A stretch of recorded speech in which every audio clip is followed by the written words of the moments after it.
Welcome to Healthy Aging with Gina. The show is for those of us who have been younger for longer. And we start with wonderful 10 minutes of our Ageless Grace exercises. You need a nice firm chair. You need to have bare feet if possible, or socks are fine, but you're doing it at home.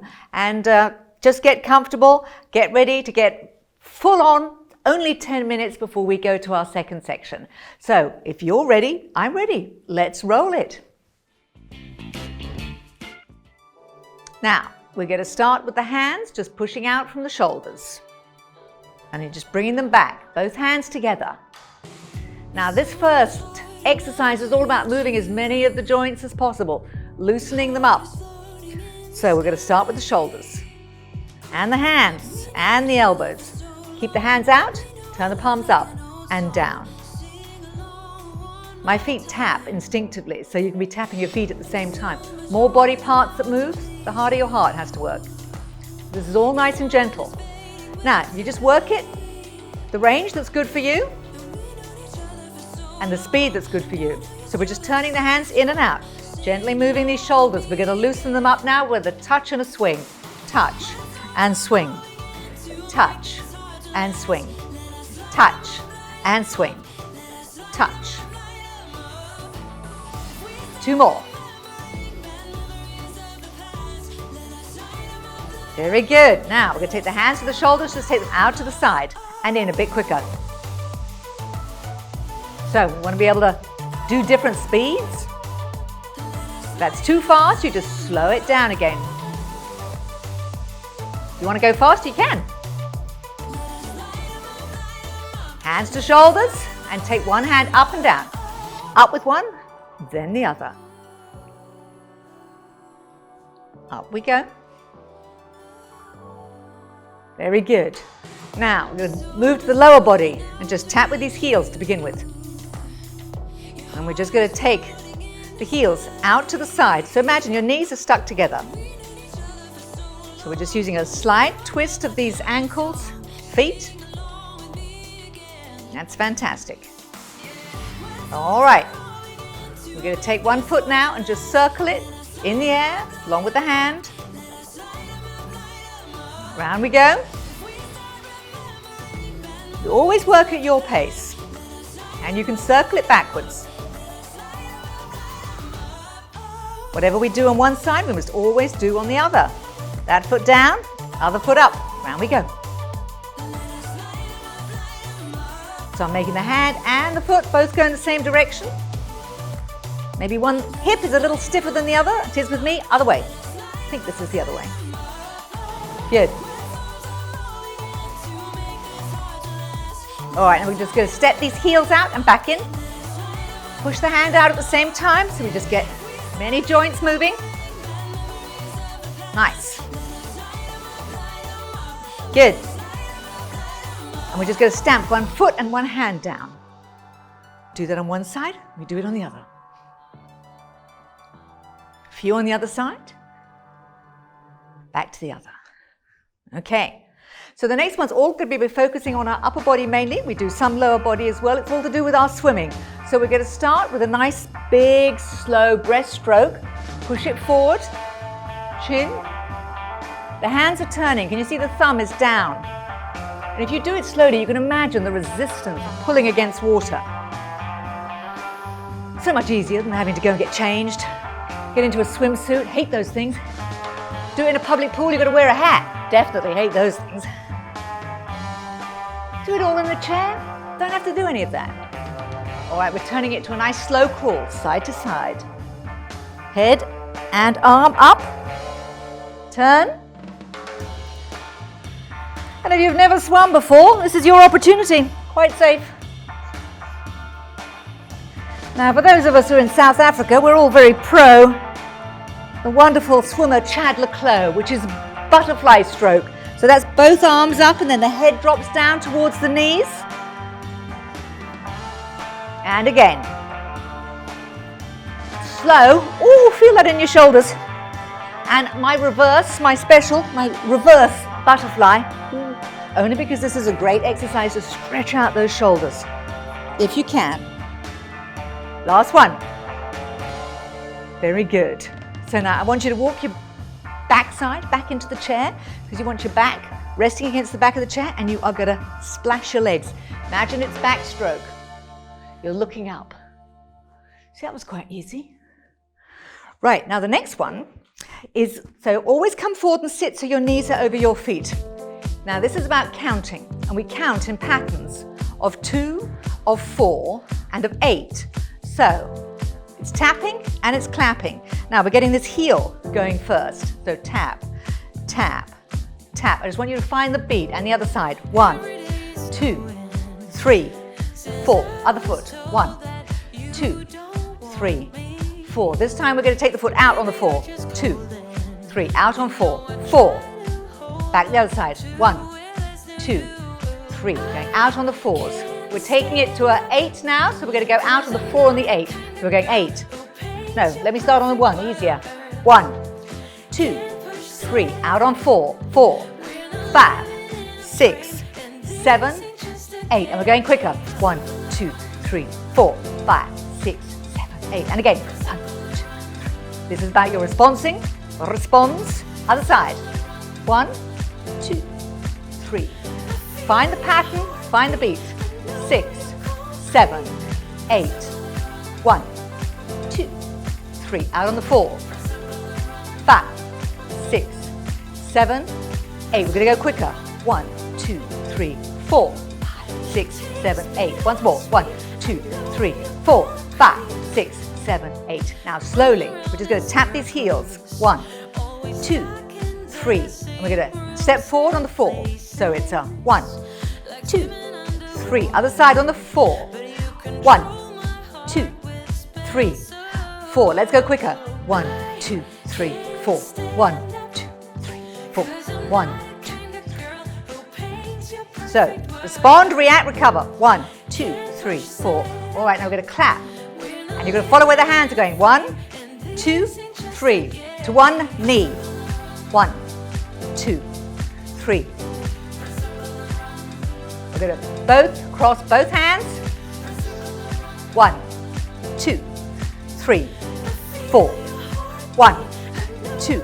And shoulders. Both hands. 1, 2, 3. We do both shoulders, both hands. 3, 4. 2. And cross at the knees. And quicker. So it's a 1, 2, 3, 4. 1, 2. Shoulders. Shoulders, knees, head, shoulders, 2 hands, 1 knee. Gotta keep it going. Get that heart rate up. I think mine's going up. Cross shoulders, cross knees. Just step out on the 4 again. So we go 1, 2, 3, 1 foot, 4. And the other side. 2, 3, 4. Well, I hope that got your heart rate up. So the next one is going to be a nice slow one for us to catch our breath. So we just do some nice gentle breathing. And this one is all about eye and hand coordination. It's going to be a nice slow movement. So I want the hand down by your side. And you're just going to let it float up gently, and you're going to watch it with your eyes. So the hand's coming all the way up overhead. And the head tips up with it, and then you're just watching it. Movements like this will help steady, slow the heart rate again. Slowly up.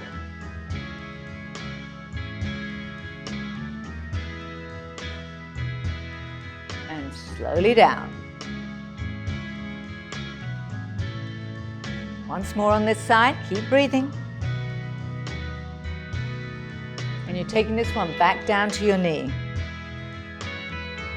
So slow.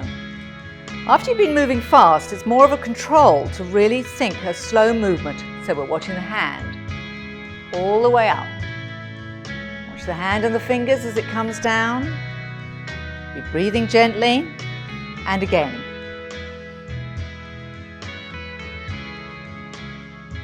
And take it down. Up again. You're going to take it back to the knee. And float the hands up. Imagine they're like feathers and they're just floating down. They're not going to touch the knee. Float them up. Float them down. All the way up now, look up with them. The hands float down, let the head drop down with it. And take them up for the last time. And bring them down slowly to the knee. Well, there we are. 10 minutes of ageless grace. 4 very simple exercises. I hope that you've loosened up all your joints, you've got your heart rate going a little bit, you've worked on your response and your reaction time, and you've just had some time to steady and slow down. And I'll look forward to seeing you back here just in a minute.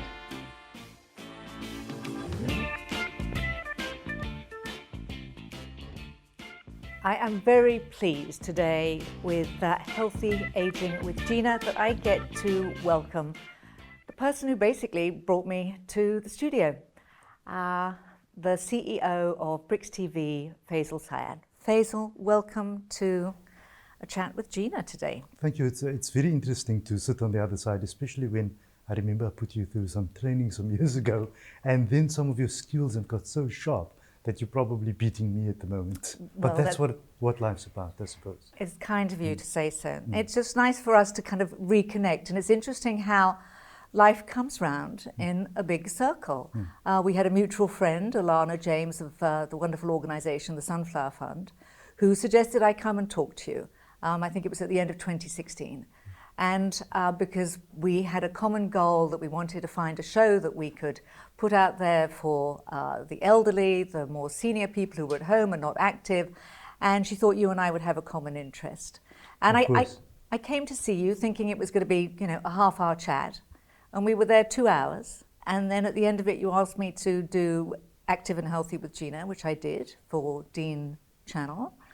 And that started our relationship working with a wonderful group of people in your studio in Athlone. And you've got a long experience in broadcasting. Of course, and that chat continues years later, as we can see. But a lot has happened in between. And I suppose that's why you decided to invite me today. Well, absolutely. I mean, wonderful that, I suddenly come back in here and you walk in the door and then there's news that you're going to be the CEO at BRICS. And it's fantastic that and we'll talk about that, everything that you've had to go through in the last 18 months. 18 months. And it's a heck of a journey.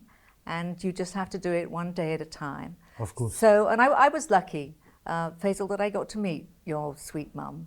And I'm grateful for that. She even came on my show. Correct, yes. And I don't know if you went back and looked at the link on that, because she came and did some of the 10 minutes of exercises with us. And that was lovely, so I had the opportunity to meet her. Yeah, of course.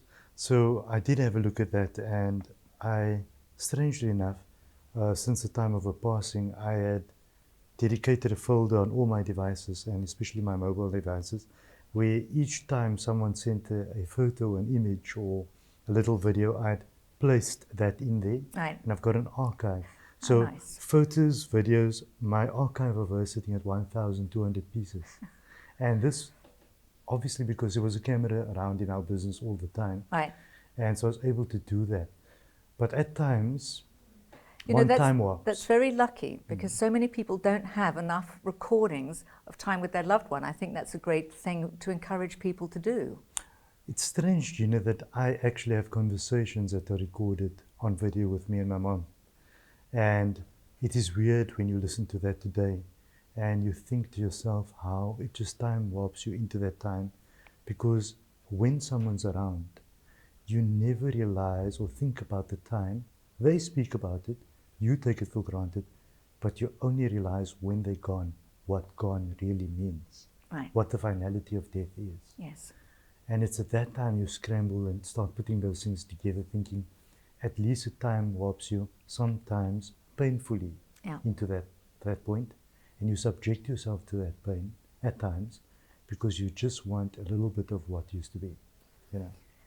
And nothing prepares you. I mean, of course, we know that we're all going to die, that our parents are going to die.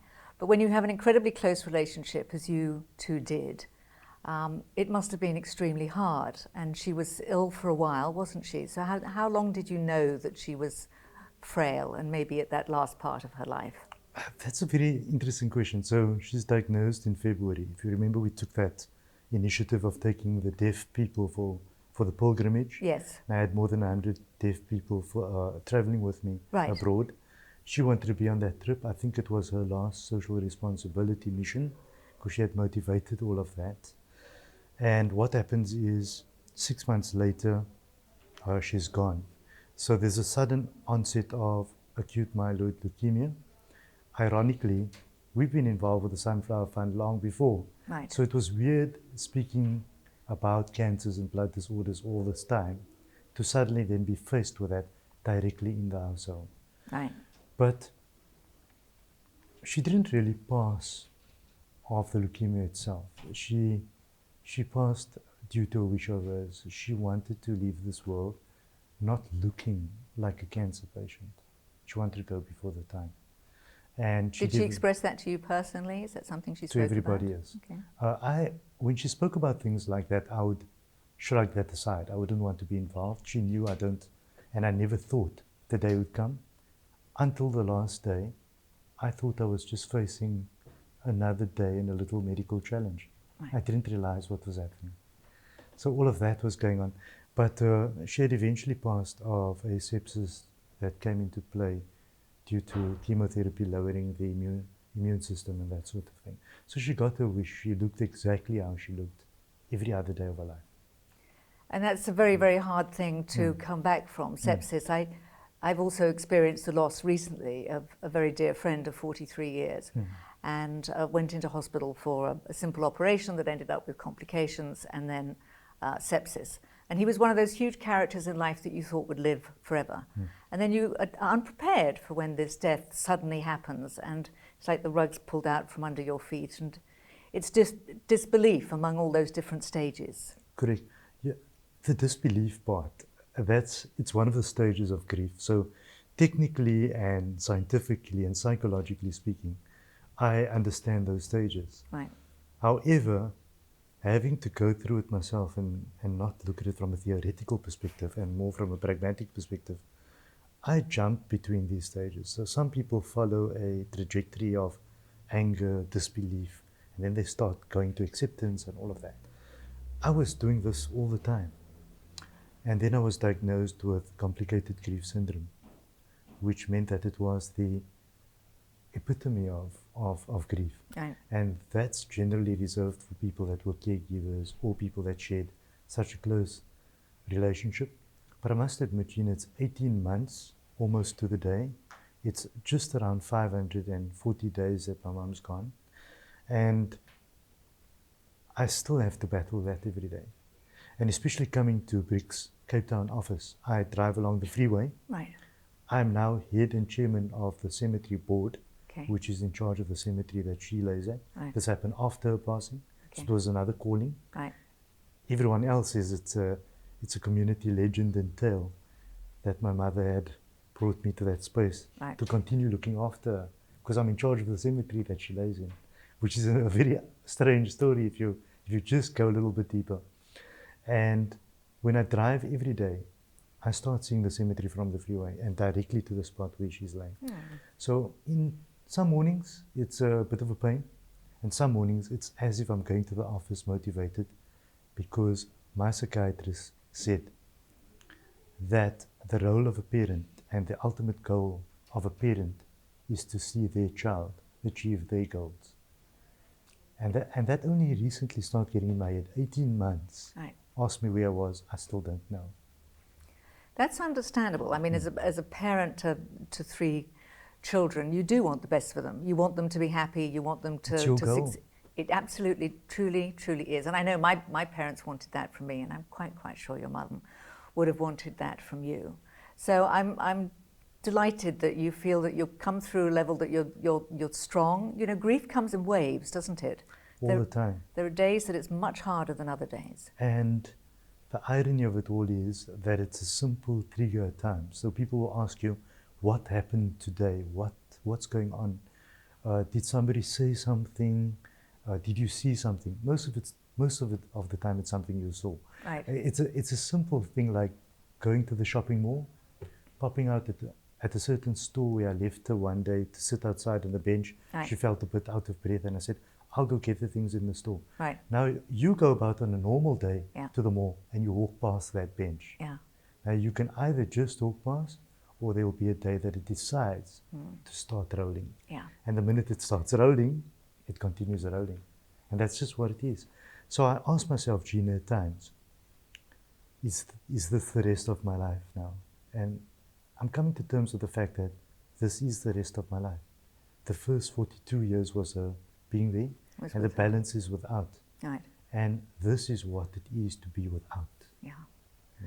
And I'm grateful and lucky that, or you are lucky, and I'm sure grateful that you have got so much material that you can kind of connect and feel that she's still talking to you, still sharing with you, still being with you. Because I have almost no video of my mum, who I was very close to, or my dad.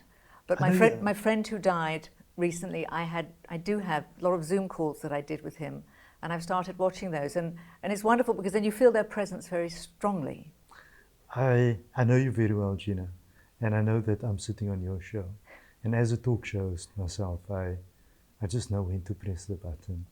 But I, throughout this interview, sense the counter-transference to you as the host of the show today. And I can sense that you're thinking about your mother. And I notice that when I speak to people, I see their minds drifting because they are just getting in tune with the loss of their parents. Yeah. The loss of a mother will hit us forever. Yes, yes. And I recall the passing of your mother too. Yeah.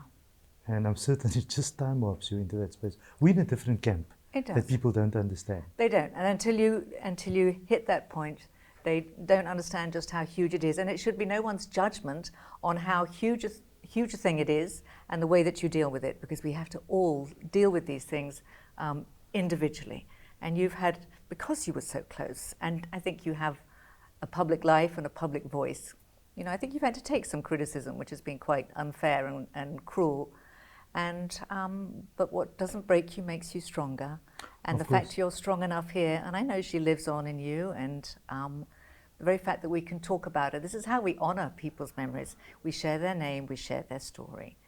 I say, Gina, that we are today where we are because of them. Yes. We didn't just decide to crawl out of a cot at some point and change our own nappies. A parent, and especially a mother, is with a child 24/7 for many years. Absolutely. We don't actually see that. No, we don't. Every minute.